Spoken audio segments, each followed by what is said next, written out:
Jeg har fundet ud af, at jeg gerne vil give blod, Marlene. Er det rigtigt, Karsten? Ja. Ej, hvor godt. Hvordan kan det være?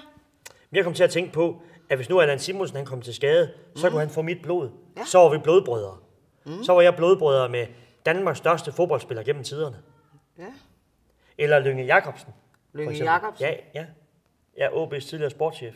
Ding dong, Dynamo, Marlene. Eller Bubber. Eller BS. Ej, hvor er det godt, Ja. Karsten.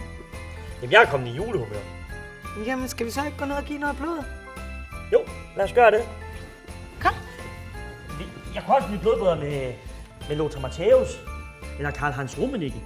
Eller Claus Berggren. Eller Ove Flim Bjerg. Eller Søren Lerby. Ja, eller Obama. Så hold du, Marlene.